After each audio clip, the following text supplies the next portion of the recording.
to Two Profs in a Pod. I'm Tanisha. I'm Beth. And we are faculty and faculty developers at Glendale Community College in Arizona. And we are so excited for you to join us on today. Beth, can you tell us what we have on tap for today? We are being joined by Alexander Patrick, who is the Director of Diversity, Equity, and Inclusion at GCC. Welcome, Alexander. Thank you. Alexander has a bachelor's degree in anthropology, a master's and doctorate in sociology and women's studies, a minor in communication with an emphasis, I hope I'm saying that right, in performance studies, and he's an artist and a dancer and a fan of everything in the arts. Yes, I'm so excited for that. Love the arts, love communication, all of it. Yeah. And anthropology and sociology and women's studies as well. Everything, but I got super excited for performance studies because that's my jam. Oh, and today we're going to talk about DEI specifically and what's happening at GCC and how that might also trickle down to classrooms. So we really appreciate you coming to talk with us today. So can you start us out with just where is DEI coming from? And has there been a timeline of events that you could point to that have gotten us to the place where we are today with a lot of colleges having, DEI directors and so on? Well, okay. So first, I'm going to speak from my own understanding of where we have been. And I believe that DEI has always been around, but we have not called it DEI. From the beginning of education, yes, our education system may have been an education system that was built and had primarily white male students in it. Those white male students were not monolithic. They are different kinds of people. So the colleges have always had to find ways to ensure that they were able to serve those students. Now our college classrooms look very different from what they did historically. And we have a greater diversity of students. So it's not just a phenotypical difference that we see. We have students from different religions, different sexual orientations, different gender orientations, all different kinds of diversity that's in our classrooms. And our college system has moved to a place where we don't have just your traditional universities and colleges around the country. We have our community colleges that were built to create access into a system that has not offered education to everyone. So now we're at the point where we realize access isn't enough. We have to actually build access with success. And in order for us to get to a place where everybody is successful, we have to figure out what are the needs of those people that come through the doors of our colleges. And for the longest time, we've also focused on when they're not successful, well, they lack this thing or they lack that thing when they were at the college, so they weren't ready to be in college yet. Colleges are now trying to ask the question, it's not that people aren't ready, but are we ready for those people when they come to our doors? So what is it that our colleges are lacking or what is it that we can change in our policies and our procedures that will help ensure that the people that come through the doors, even though they may come from a different background, they come from different experiences, we're ready to meet them where they are and then propel them towards their goals of success. So that is sort of a general overview, very, very general, because we have so many different details that we could dive into. But I feel like that's where we are right now. And I think that with our current president having this executive order focused not necessarily on educational entities, but government entities, really mandating and asking them to go in, check your policies, check your procedures. Are there things that have been historically around that can prevent or create barriers for your employees and or your constituency in order for them to be successful in being able to thrive in your institution? And even though that is not directly sort of directed to the education system, it has a huge implication because we have our chief executive leader asking entities that are responsible for the people of the country to go in and check and see what's happening and report back and see what kind of resources that how can we redistribute our resources to ensure that the citizens of this nation are able to be successful and thrive while they're here. that is a huge example to set for the rest of the country. And I think as education leaders, we are not just leading, but we're also following and understanding that we can learn from one another. So that was probably a complicated answer. No, great. I love that answer. And Alexander's referring to President Biden's executive order advancing racial equity and support for underserved communities through the federal government, which he signed on January 20th, 2021. So yeah, thank you for referencing that. Yes. No, absolutely. And I think one thing that you said was interesting is, how there is this focus on access and making sure that people have opportunities to access the resources that are out there, especially in systems that weren't traditionally built for them. Right.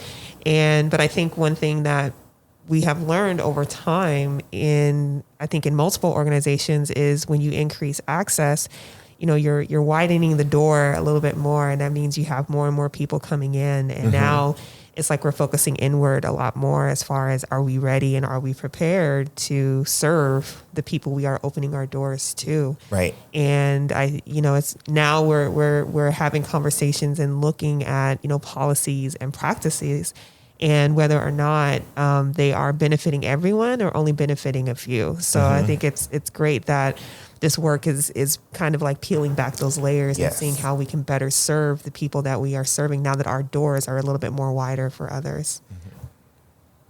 So we talk a lot about DEI, but I'm sure everyone is not necessarily familiar with the terms of that specifically. So could you kind of expand on the key terms that would help people to understand? Right. And depending on the institution that you're at, these terms may be a little bit different, but I think one of the keys for our institutions is to make sure that everybody is on the same page and understanding, what do you mean by this term when it's being used? We depend a lot on sort of passive communication, where we send out messages and we hope that people interpret them the way that they are in our heads.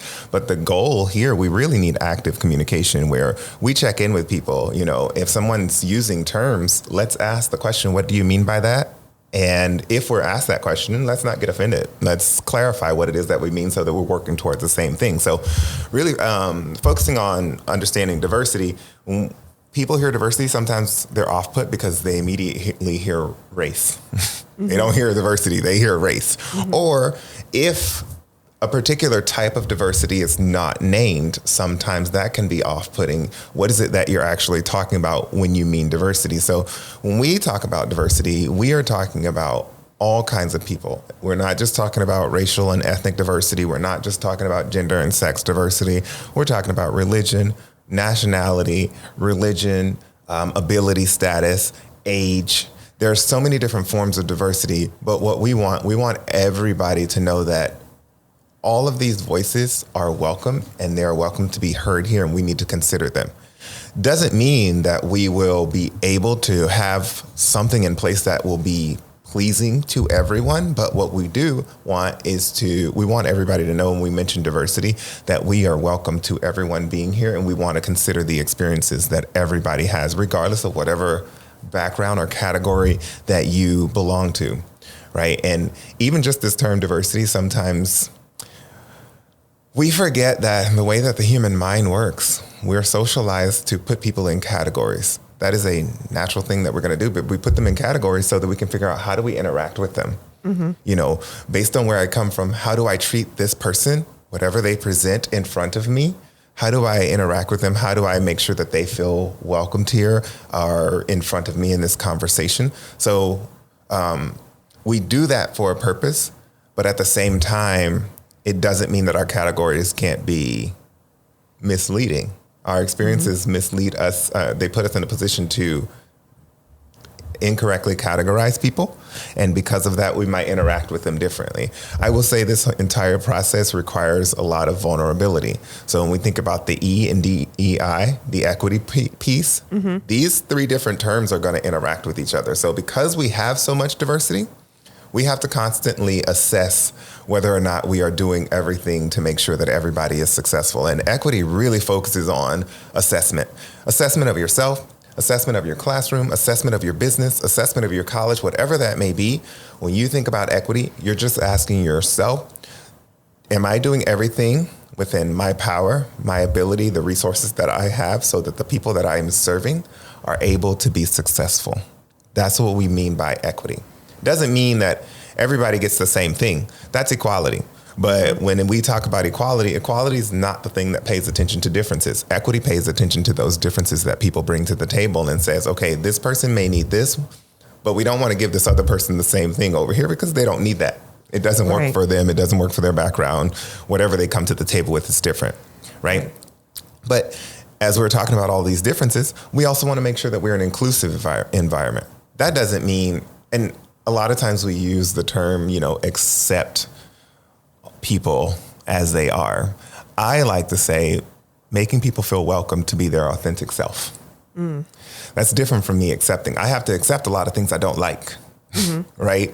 But if I can let someone feel comfortable enough to come to the table with their authentic self, that means that whatever they present in front of me, even though it might be different, it might be startling because I may not have been used to whatever that thing is.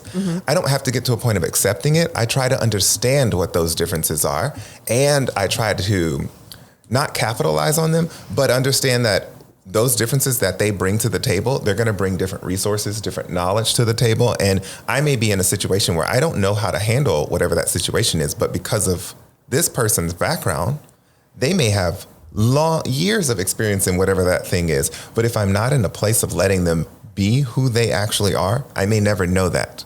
I may never know that. And then I'm stuck in a bind because I never tapped into a resource of this person that's right in front of me. Right. So when we think about inclusivity, we want people to feel welcome to bring their authentic self to the table. So that's a long definition or long explanation of all these definitions. But I feel like hopefully that helps people understand where I'm coming from when I use those terms. No, absolutely. Especially with, I think, equity. I think a lot of people don't necessarily understand that, when it comes to what does that mean and what does that look like. And I think one key thing that you said is that it's not equality because that's different. We're not looking at everyone having the same thing, but at individuals having what they need for their individual self. So, and I think that's a key point to really clarify for people amongst everything else that you said. And if you remember earlier, I said we are at a place of looking at access with success. Access was the equality. The success comes with the equity. Now we need to pay attention to those people that we've given access to education. What do they need to be successful here? Tanisha, remember how in our kind of typical episode format, we would always have nuggets. I feel like Alexander has given us like so many nuggets already today. I was thinking the same thing. I really, really love welcoming someone to the table to be their authentic self. That's so good. It's good, but it's a hard thing to do. Yes. Yeah, absolutely. No, there's so many great sayings. I was like, oh, that's a good one. Ew, put that on a t-shirt. Like I've written them down with quotation marks around them. Yes, absolutely. So I can cite Alexander later. Especially the access to success. I really like that piece too. So, Alexander, what do you see as the role of DEI on our campus, and maybe then even more generally than that? So, I think that DEI should always be on the table, and I think it has been on the table for a long time. I think we're now unpacking what that means for our college. So, I don't think it's been something that's been forgotten about. I think it's been something that has been sort of lingering, but we haven't figured out how to explore it just yet. And we're currently exploring that across the college, across our campuses, not just at our campus, but across the district, across all 10 of these colleges in the Maricopa Community College system. We're exploring what does that mean for us? What does it look like? What students do we have that we're serving? Because we have 10 colleges and, the Valley itself is very diverse. So our college constituencies may be slightly different depending on the college. So I think as a college, we are now in the place of exploring what does that mean? What does it look like for GCC? What students do we have? Not only what students do we have, what does our workforce look like? Because sometimes we forget as an educational entity that we all play a huge role in the success of our students. And that just may mean smiling at someone so that they can have a good day, so the next student that they interact with receives that smile and they've paid it forward, as opposed to them having a bad encounter with you and they take that attitude to the student, right? Which could easily lead to that student not continuing. Right. You know, the slightest thing could trigger us, because as humans, we're fragile beings. So I think for our college right now, it's creating a connection for all of us, because it's easy for us to not focus on what you need when I don't see my connection to you. Right. And I say one of the things that we all are before we're a student, before we're a faculty member, before we are an enrollment services manager, whatever that may be, financial aid officer, advisor, we're all human. So if we can remember that the person that's in front of us is a person, it is a human, and how would we want to interact with them should we have come to someone with that exact same question? So I think the role of DEI right now is shifting the culture of GCC so that we all keep this in our minds as we're creating policy, as we're creating our syllabi, as we are, even for our students. You're sitting in a classroom not really knowing what your role is. As a student, you may be in the classroom with someone who's totally different. And I think that's one of the beauties of college is that, and I tell anybody, I hope that you get a chance to go to college. Not necessarily because I think you need all the degree attainment in the world. Degrees are wonderful, but colleges provide education. Whether you get a degree or not, you're going to get an education if you are in a college classroom, and that education is how to interact with people who are different from you. You don't get to choose who's in your classroom. You sign up for a class and you show up on day one and you see these people in this room with you. They may look like you, they may not. Even if they look like you, they may have very different experiences. So you get to hear different experiences. And as a student, you have that moment of saying, how do I respond to that? Do I take this in a negative space? Do I ask myself, why do I feel like that was a weird thing for me to hear? Why am I off put by that? We don't always teach our students to do self-reflection, and that's one of the things that happens in my classes. I always ensure that my students ask themselves before you get upset by something that's said, because I teach a lot of touchy, sensitive topics in my classes. So I always ask them, ask yourself, why do you feel that way? What is it about my upbringing that has not exposed me to this way of living? I'm not saying that you have to agree with it, because I'm not here to change your mind, just here to open it that there are other ways of living and being in the world. And I think DEI for our campus is really waking us up so that we understand that we all come to the table with different ways of living. You know, even the person that you wake up next to, they don't walk with you the entirety of that day. So their experiences might be very different, and how they come home to you, it's going to be impacted by what they've experienced, and you're going to be impacted by what they've experienced. So even though I may think that what you went through today doesn't connect to me, it actually does, because it's going to impact your interactions with me. So I think that hopefully that answered. If I did not get to the answer, just let me know. No, I think you did. It's learning. Mm-hmm. It all comes down to learning. Yeah. And reflecting.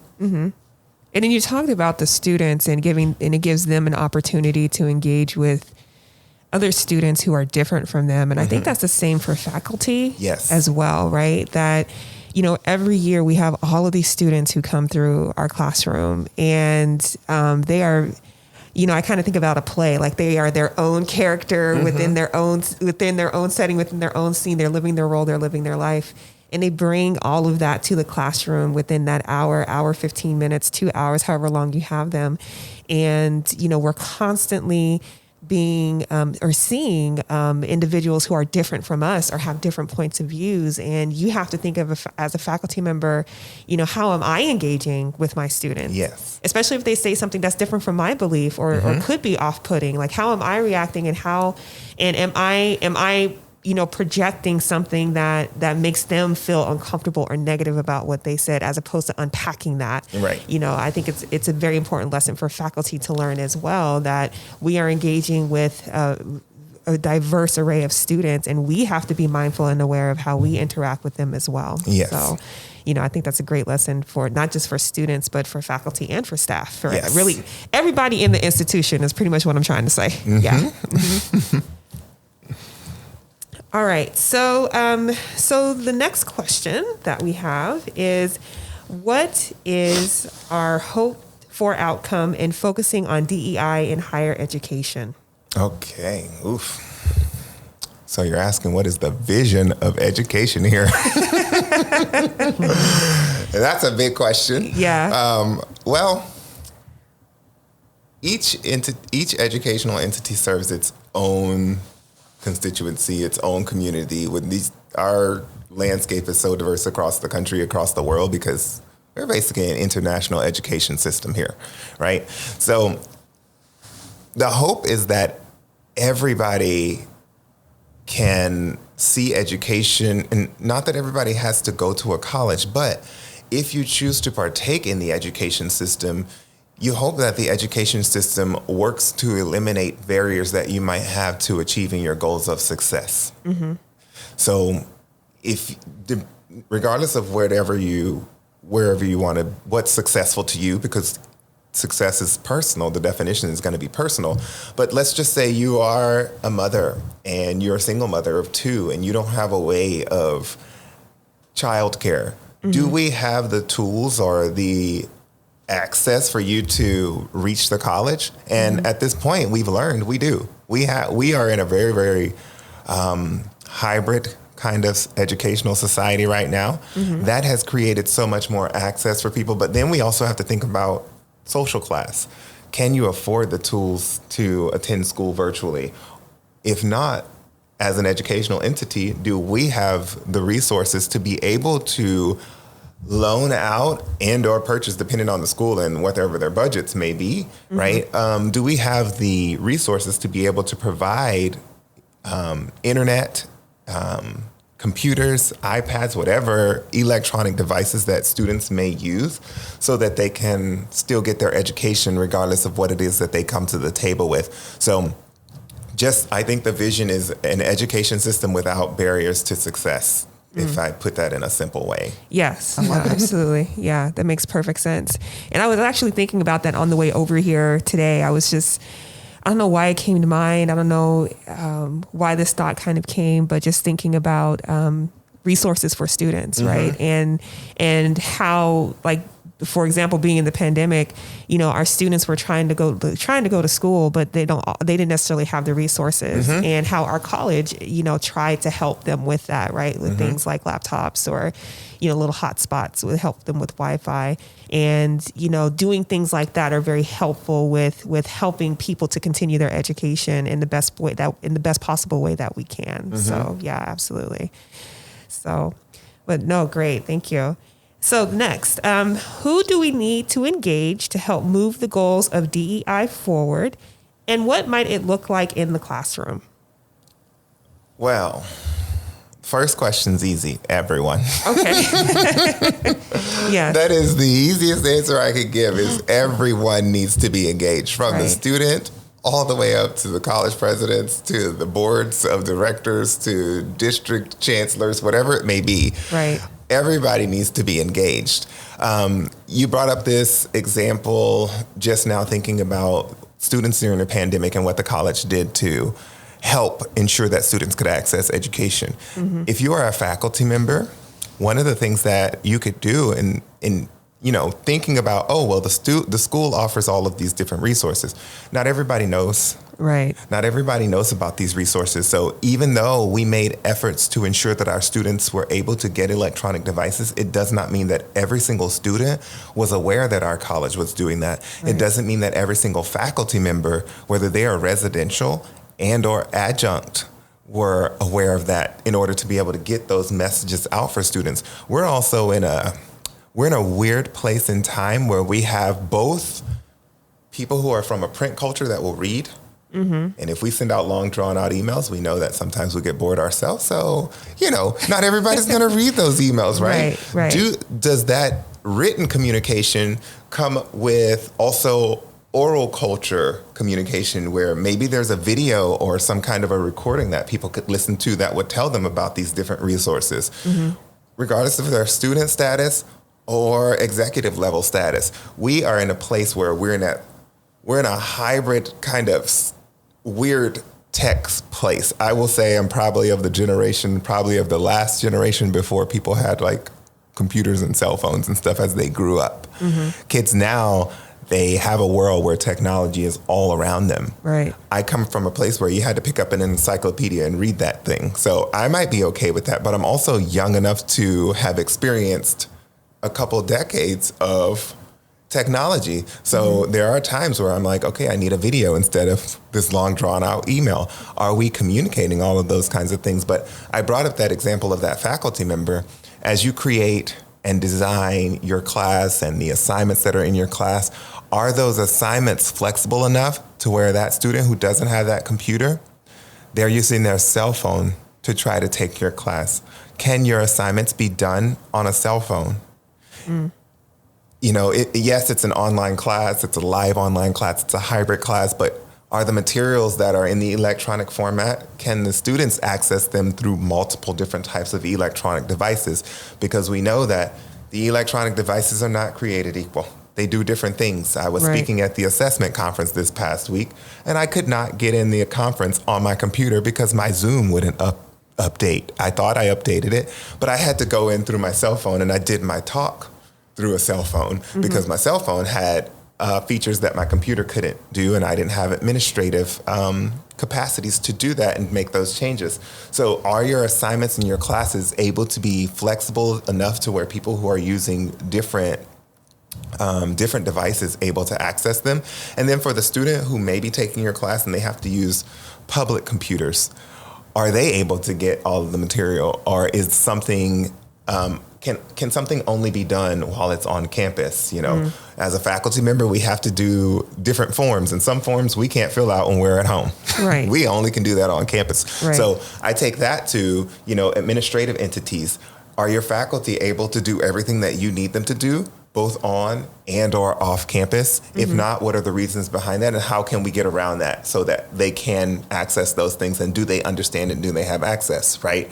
So I use these multiple examples because there's so many different multiple levels that are going on there. And also that we have to take responsibility for that. You know, many people are off put by the conversation around DEI because, you know, we're educators and we don't want to be social workers. If we did, we'd go into social work.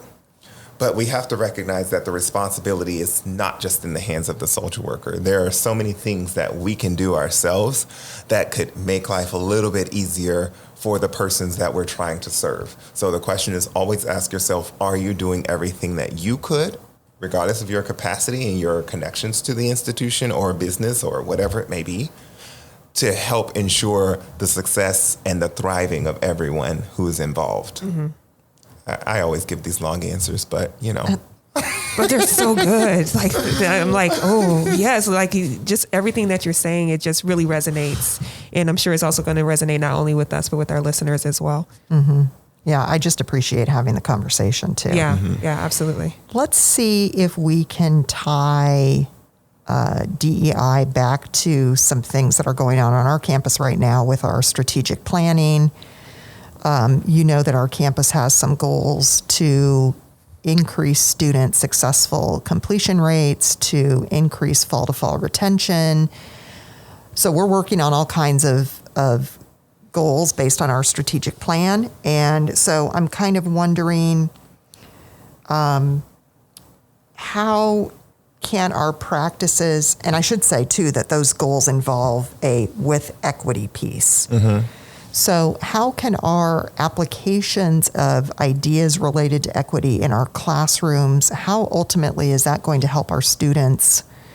And I mean, our goals are about numbers, but our students are in our classrooms and they're not numbers, right? So how ultimately are we going to be helping our students when we're applying principles related to equity in our classroom?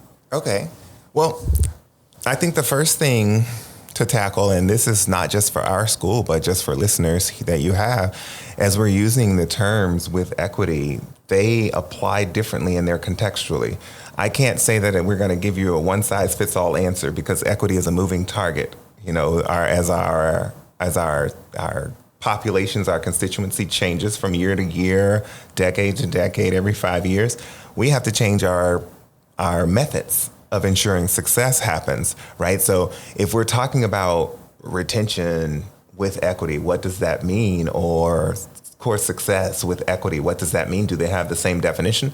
No, they do not, right? So again, communicating to make sure that you are speaking to the exact same, or people understand what you mean by that. So when we think about retention with equity, we want to make sure that across the board at our, you can look at this different ways depending on, if you're a statistics guru, you know that there's so many different ways we can use stats, right?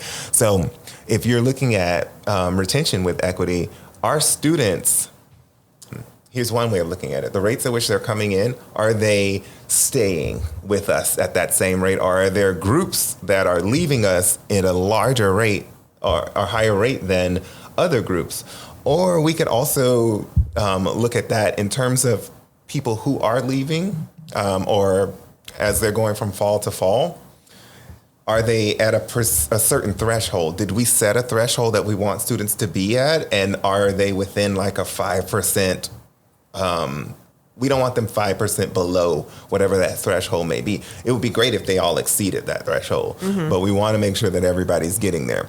And I think that everything that we do in the classroom, everything that we do in regardless of whatever capacity that you're in, the way that you serve the institution is going to help us reach these goals, right? So if we're thinking about our recruitment of students, as students come onto the campus, the first things that they see are the campus, what the campus looks like. The first people they might see that they encounter are not their professors.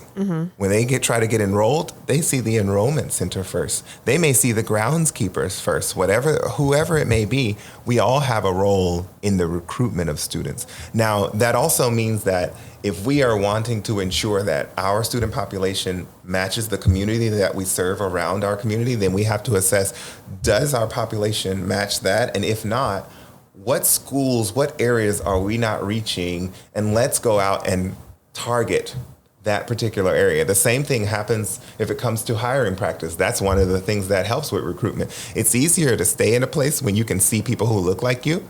And if we want our faculty and our administration, our workforce to be more diverse, then we have to show students that they are welcome in those spaces. And part of that is being able to see themselves in those spaces. So that means that as we are an equal opportunity employer, that's not enough. We have to be intentional about targeting groups to make sure that we are advertising where those groups are, not just saying we won't discriminate. There's a difference between being against racism and being anti-racist, right? Racism takes action. You can say, okay, I'm not going to do this thing, and I think people are equal and they should be treated well. But there's another thing when you hear something to step in and say, hey, that's not a right thing to do. Or to say, hey, I want to ensure that our faculty match the diversity of our students. Are we going to intentionally target areas or target like conferences or schools or graduate places where they have we have minority schools across the country, you know? So are we targeting those areas to recruit faculty from those places so that students can see themselves here?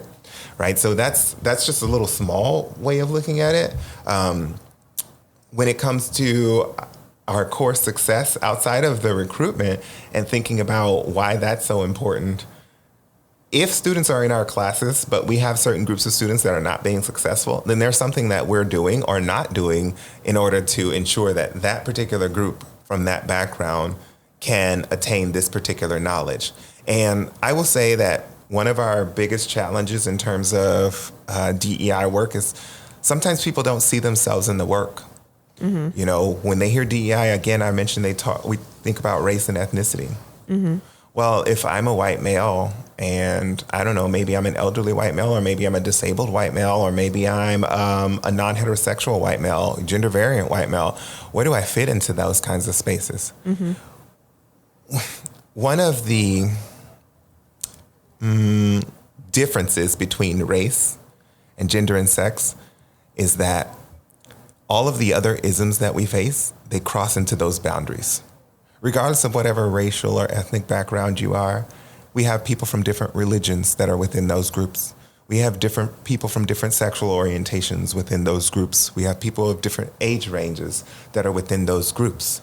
So all of the other isms are not forgotten about, but the reason that we highlight race, we highlight gender and sex, is because those things have very distinct characteristics and they have very distinct histories that are very, very strong that we have to sort of overcome. And all of those other categories of people fit within those groups, right? So I say that just because I don't want people to leave this conversation or leave listening to this podcast thinking, well, I don't fit into that. There are ways that we all fit into this, and to know that whoever your chief diversity officer is, your vice president for diversity, or whatever it may be, your director of diversity, equity, and inclusion at your institution, they should be focusing on that and helping everybody understand that the strategies that are used to target one particular group, it doesn't mean that they're isolated to only helping that group. We should be taking those exact same strategies to help the other groups as well. However, equity doesn't mean just because one group gets something, the other one gets it too. That's totally different. What it means is this group right now is not being successful. However, we already have the institution or the business built, everyone else is being successful. They don't need anything at that moment. This group needs something. And it doesn't mean that those methods that are used to help that group can't be applied to other groups.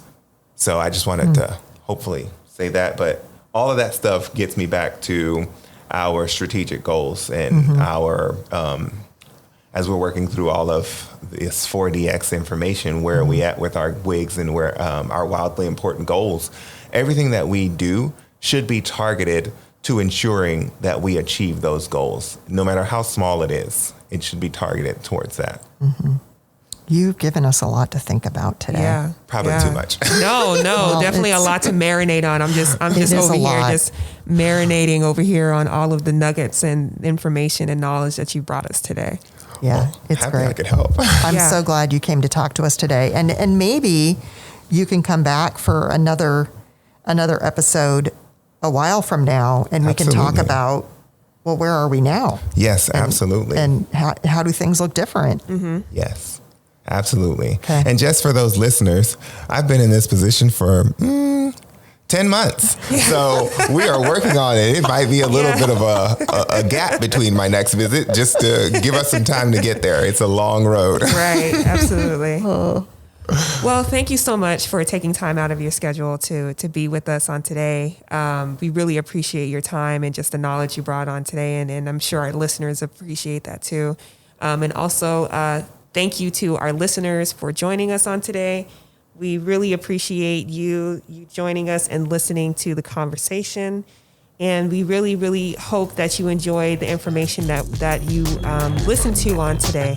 Thank you. Thank you. If you enjoyed this conversation and want to join in, connect with us on Twitter. Follow @2profsinapod or leave a comment on our blog at twoprofsinapod.blogspot.com. Remember, spell out the number 2. Other ways to show your support: subscribe in your favorite podcast app, write a review on Apple Podcasts, or tell your colleagues about the show. Two Profs in a Pod is hosted by Beth Ayers, English faculty, and Tanisha Baca, communication faculty. The podcast is edited by Cheryl Colin, instructional developer, and is brought to you by the Center for Teaching, Learning, and Engagement at Glendale Community College in Arizona.